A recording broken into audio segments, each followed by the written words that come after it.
요한이 잡힌 후 예수께서 갈릴리에 오셔서 하나님의 복음을 전파하여 이르시되 때가 차고 하나님의 나라가 가까이 왔으니 회개하고 복음을 믿으라 하시더라.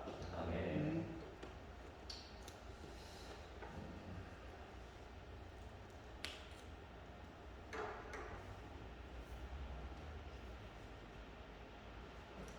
잠깐 집중력 테스트를 좀 해볼까요? 제가 예문을 하나 줄 테니까 잘 들으시고 제 질문에 답을 해주시면 될 것 같습니다.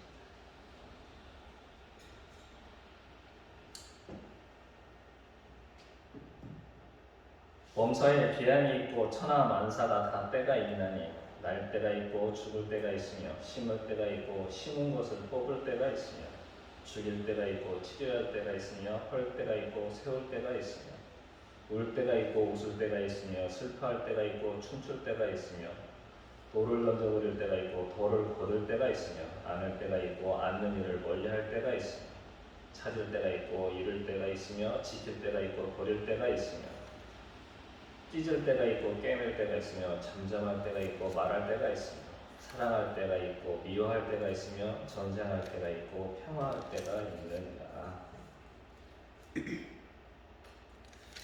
평소 많이 듣던 말씀이시죠. 전도서 이제 나오는 말씀인데 들어보니까 여기서 가장 많이 등장하는 말이 뭔 것 같습니까? 때요. 우리 몸에 때는 아닌 거 다 아시겠죠?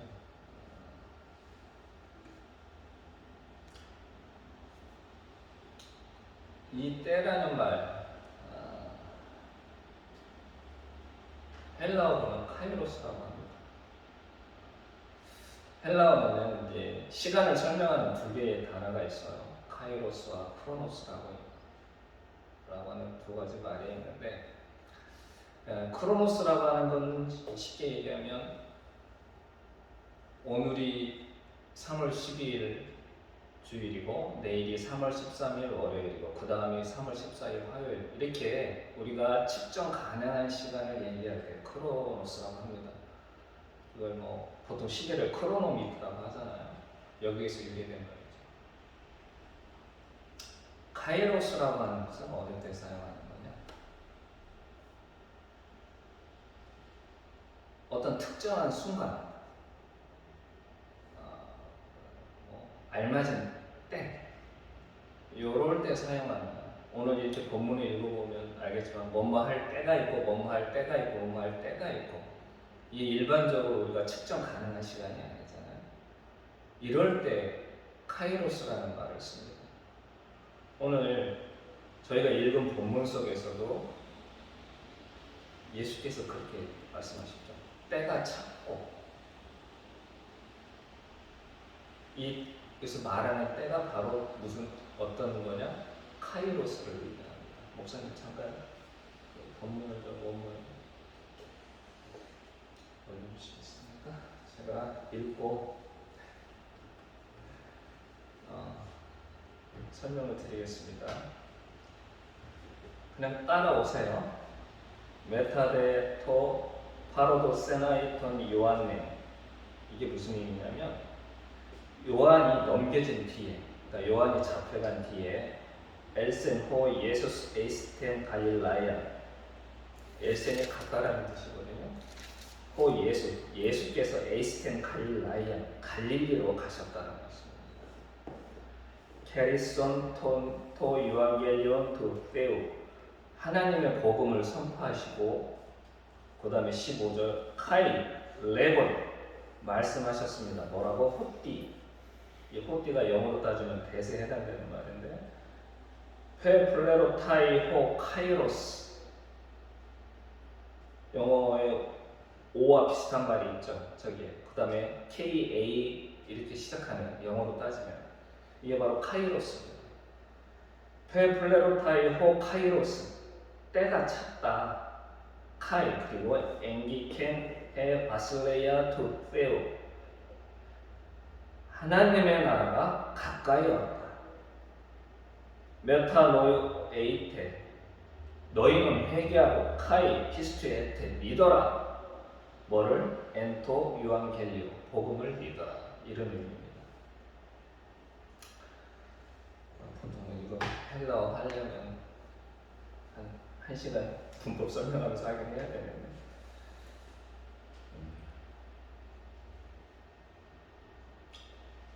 때가 찼다라고 하는 말 페플레로타이 호카이로스라는 이 말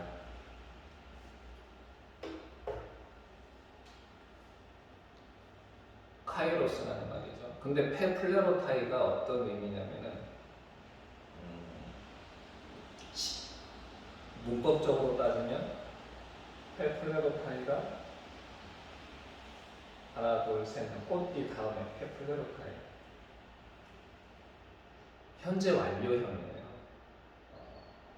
근데 그 뒤에 앵기켄 해 바슬레야 두 빼오 할 때는 저 앵기켄은 가까이 왔다라는 뜻이거든요. 앵기조라는 원어의 과거형입니다. 근데 두 말에 좀 차이가 있죠. 때가 찼다고 할 때는 현재 완료를 썼고 하나님의 나라가 왔다라고 했을 때는 과거형으로 썼어요. 이미 과거라는 것은 이미 사건이 일어났다는 의미거든요. 현재 완료라는 거 우리 영어 문법 시간에도 배우지만 헬라어도 그 의미가 비슷합니다. 현재 완료라고 하는 건 우리나라에는 참 어색한 용어인데 과거의 어느 시점에서 어떤 일이 시작이 돼서 현재까지 지속하고 존속했다 이런 의미가 되는 거죠. 좀 더 쉽게 얘기하면 때가 찼다는 말은 그 무슨 일을 할 수 있는 시기가 무르익었다. 이미 준비가 갖춰졌다. 이런 의미가 되는 겁니다. 저 얘기는 어떤 거냐면은 모든 일은 어느 날 갑자기 한순간에 벌어질 수 없다는 거예요. 그 준비 과정이 있다는 거죠. 교회사 측면에서 예를 들자면 우리가 잘 아는 마르틴 루터 종교개혁 마르틴 루터가 1517년 10월 31일에 비텐베르크 성당 문 앞에 95개조의 반박문을 딱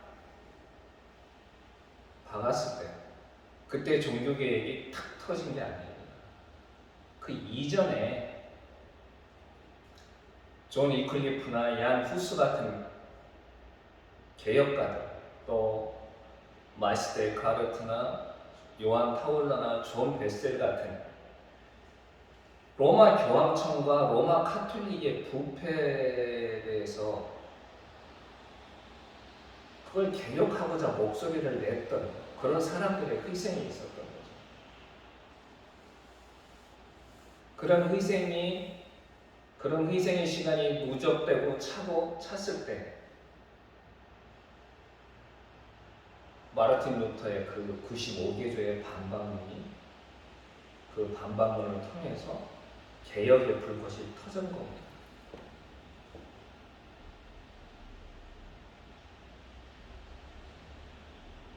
하지만 이러한 때가 찼고 무르익었더라도 우리가 그걸 인지하지 못하면 아무 소용이 없는 거죠.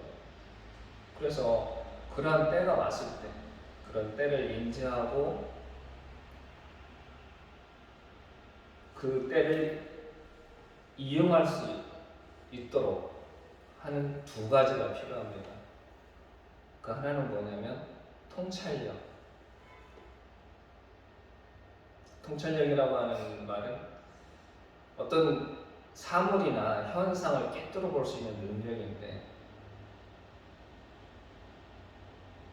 오늘 시대에 맞게 얘기하자면 시대의 흐름이나 변화를 읽을 수 있는 능력을 말하는 겁니다. 한 개인이나 혹은 사회나 국가가 이런 통찰력이 부족하면 혹은 부재하면 도태될 수밖에 없어요. 국가는 잘못하면 멸망으로 갈 수도 있습니다. 교회도 마찬가지죠. 제가 좀 전에 종교계에게 그런 어떤 말씀을 드렸는데, 당시에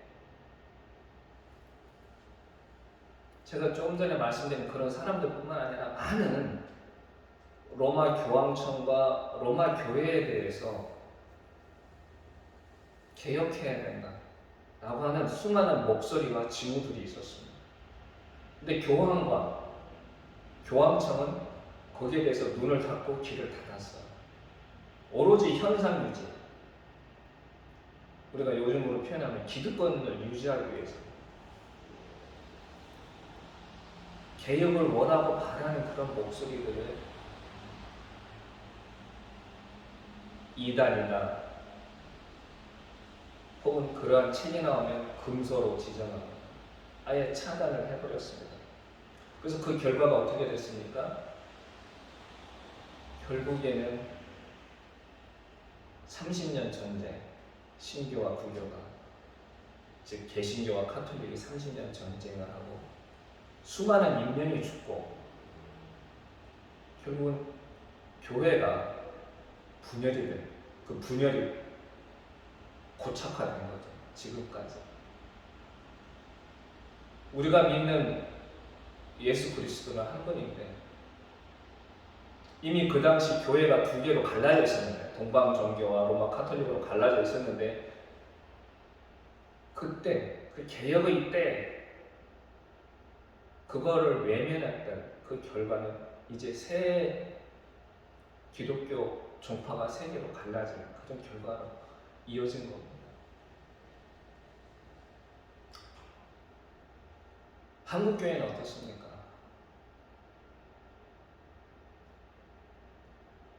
소위 구한말 우리나라에 기독교가 들어오고 또 일제 강점기를 거치면서 5, 60년대까지는 사회에서 무엇을 요구하는지, 세상에서 우리 교회한테 바라는 게 뭔지 그 흐름에 아주 민감했고 그거에 응답을 했습니다. 많은 개신교가 부흥 발전할 수 있었던 게 그런 변화의 때를 감지하고 거기에 응답을 했기 때문에 그런 거죠. 근데 70년대가 흐르고 80년대가 흐르고 점점 교회가 커지고 성장하고 살찌우다 보니까 그 옛날 로마 교회들처럼 눈과 귀를 닫게 된 겁니다. 지금 요즘 세상은 어떻습니까? 신자유주의 시장경제를 막 신봉하면서 그 부작용으로 빈부의 격차는 더 벌어지고, 인간의 무분별한 개발로 인해서 자연이 파괴되고 생태계에 대한 위기를 맞았습니다. 특히 성소수자 차별에 대한 한국 교회의 반응은 정말 답답하고 안타깝게 그지없습니다. 근본주의가 출현한 미국에서는 이미 60, 70년대 이러한 문제들에서 서로 머리를 맞대고, 여기서 머리를 맞댔다는 주체는 누구냐? 찬성하는 사람, 반대하는 사람들이 서로 머리를 맞대고 고민하고 토론하고 신학적 성찰을 통해서 이미 결론을 맺었어요. 죄가 아니다. 동성애는 죄가 아니다라고 이렇게 결론을 맞았는데, 우리는 교회에서 동성애에 대한 얘기 하나만 꺼내더라도 이단으로 몰고 갑니다.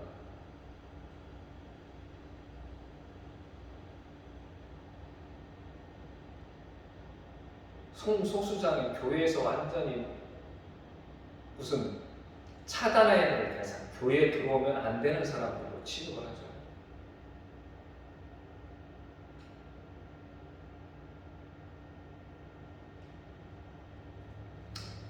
우리는 아직도 21세기에 살고 있는데 머릿속의 생각은 2000년 전에 머물러 있어요. 사고가 화석화가 된 거죠. 성서가 기록된 그 당시에 그런 상태를 그대로 그대로 머물러 있는 겁니다. 한국 교회는 지금 세상은 빠르게 변하고 있고 흘러가고 있는 거예요. 하루가 다르게. 근데 여전히 교회는 거기에 머물러 있어요. 2000년 전에.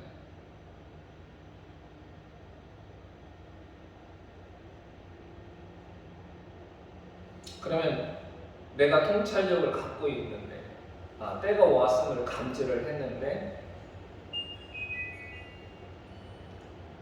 그러면 나한테 온 이 기회를, 때라고 하는 건 기회가 되겠고, 이 기회를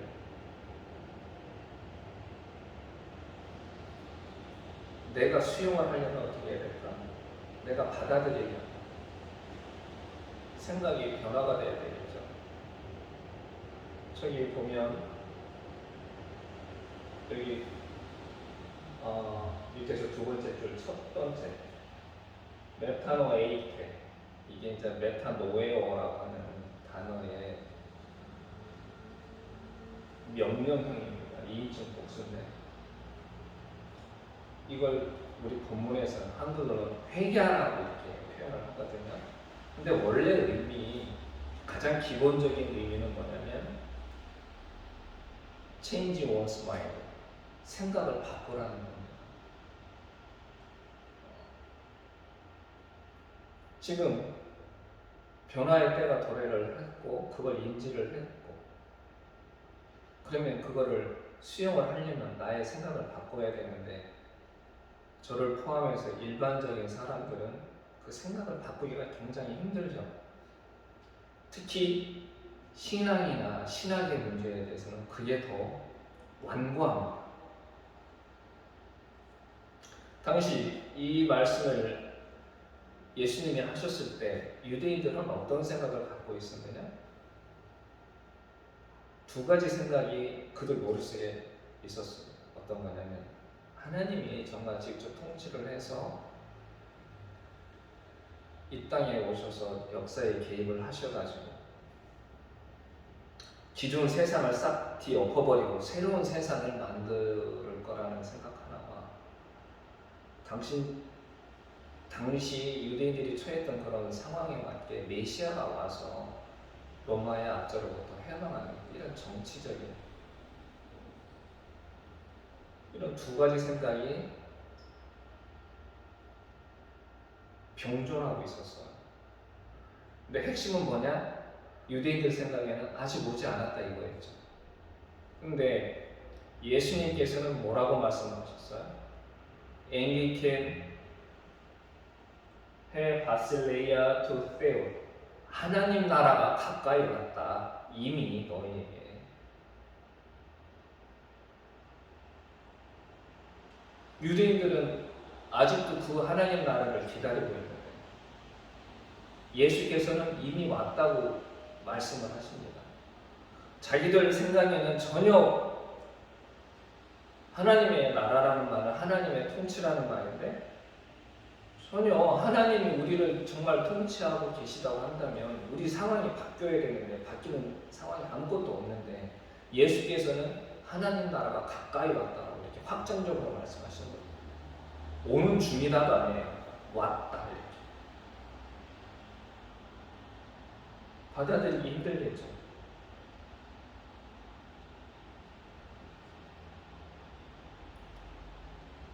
그래서 너희들이 이런 걸 받아들이려면 메타노 에이테, 생각을 바꾸라는 겁니다.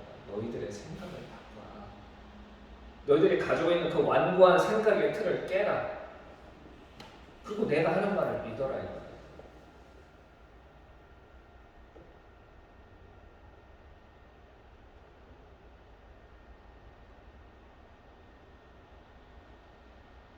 하지만 당시 그 사람들은 그 말을 받아들일 수가 없었죠. 몇몇 빼놓고는.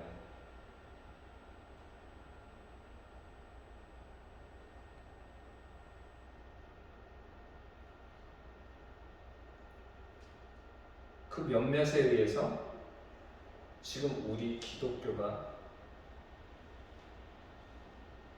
생겨난 거고 지금까지 쭉 성장을 해왔습니다.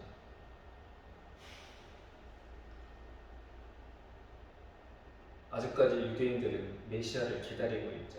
우리는 이미 왔다고 생각하는데. 그러면 내가 통찰력도 가졌고 변화를 수용할 수 있는 마음도 있고 다 갖춰졌는데, 근데 막상 그 때가 왔을 때 그 기회를 이미 눈에 보이는데 내가 그 기회를 잡고 이용만 하면 되는데 못하는 경우가 있습니다. 어떤 경우죠? 준비가 안 되는 경우. 예수님 말씀으로 표현을 하자면 깨어있지 못하는 경우가 있습니다. 10 처녀가 있습니다. 혼인집에 초대받아 갔어요.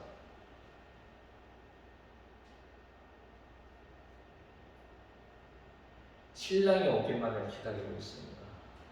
밤이 깊었어요. 잠시 졸았겠죠. 근데 갑자기 신랑이 왔다는 얘기가 들립니다. 다행히 5 처녀는 자기의 등잔에 기름을 준비해 갖고 있었기 때문에 불을 밝히고 신랑을 맞으러 나갈 수 있었습니다. 근데 나머지 5 처녀는 기름이 없었어요. 그래서 기름을 준비한 5 처녀한테 기름을 빌려달라고 했는데 그 5 처녀가 우리 쓸 기름도 없다. 니네 가서 사와라. 그럴까요? 어떻게 됐습니까? 사러 간 사이에 이미 신랑은 혼인 잔치의 집에 들어가서 문을 걸어 잠궜어요. 밖에서 아무리 두드려도 문을 열어주지 않습니다. 이 비유를 들으시면서 예수께서 하신 말씀은 뭡니까? 깨어있으란 말이죠. 준비가 돼 있어야 된다.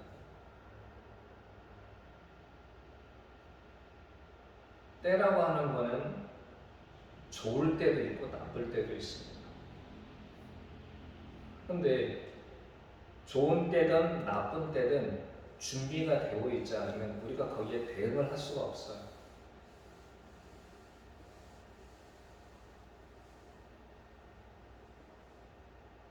바로 그 한순간, 정말 우리가 예상치 못하는 그 시간에 오는 그 때를 위해서 우리는 항상 깨어있고 준비를 해야 되는 겁니다.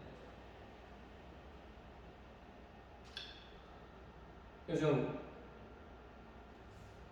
나라가 정말 힘들죠. 정치적으로, 경제적으로, 또 외교적으로. 누가 이런 말을 하더군요. 눈도분이 후진국됐다고. 불과 1년 전까지만 해도 우리나라가 눈도분이 선진국이라는 이런 표현을 썼는데 좀 굉장히 어렵습니다. 나라뿐만이 아니죠. 교회도 마찬가지예요. 그래서 오늘도 아침에 요즘 넷플릭스에서 가장 핫한 주제가 나는 신이다라고 하는 어떤 다큐라고 하는데,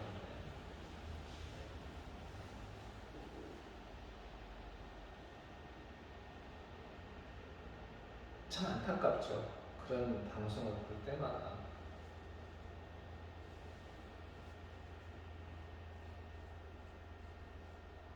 기독교는 양쪽으로 싸워야 됩니다. 하나는 세상이 우리한테 던지는 도전, 또 하나는 우리 교회 내부의 신앙과 신학적인 문제. 그래서 일반인들보다는 교회가 훨씬 더 힘들고 어렵죠. 정말 위기의 때가 아닐 수 없습니다.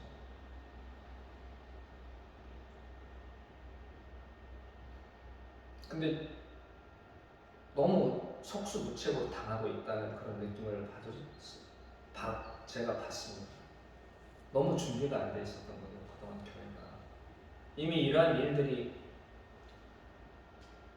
계속 벌어지고 있었는데,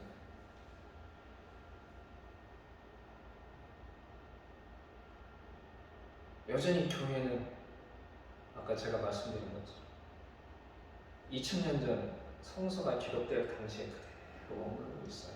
특히 한국교회. 정확히 말하면 목사들이 그렇다는 겁니다.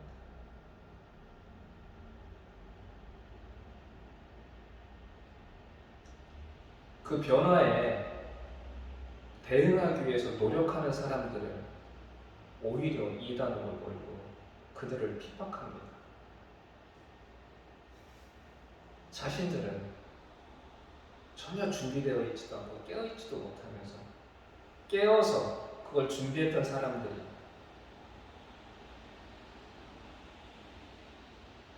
그 변화를 수용하면서 뭔가 세상을 바꿔가려고, 교회를 바꿔가려고 노력하는 그런 사람들은 오히려 핍박하고 손가락질하고 이단이라고 핍박하고, 진짜 이단이 창고라는 거에 대해서는 침묵하고 방관하는 거죠.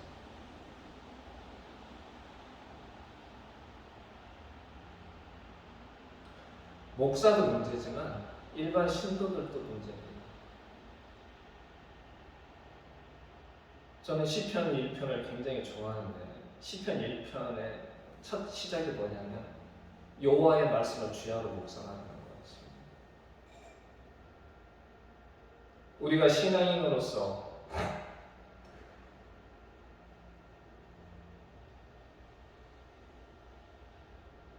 변화의 때가 왔을 때 그 때에 대응하고 반응하기 위해서는 어떤 준비가 필요한 거냐? 우리는 말씀으로 준비할 수밖에 없습니다. 근데 그 말씀 준비가 단순히 읽고 그냥 암기하는 게 아니라 그 말씀을 시편 기자가 말씀하신 것처럼 주야로 묵상하는 거예요. 사도복음에 나오는 베레아 시민들처럼 사도 바울이 얘기했을 때 저 사람 말이 진짜로 맞는지 틀리는지 가서 성경을 상고했다고 그렇게 표현이 되어 있죠. 상고한다는 말은 뭡니까? 그의 말을 갖고 성경과 대조하면서 진짜 이 사람 말이 맞는지 틀렸는지 생각했다는 거죠. 우리는 그러한 자세가 너무 부족했던 것 같습니다.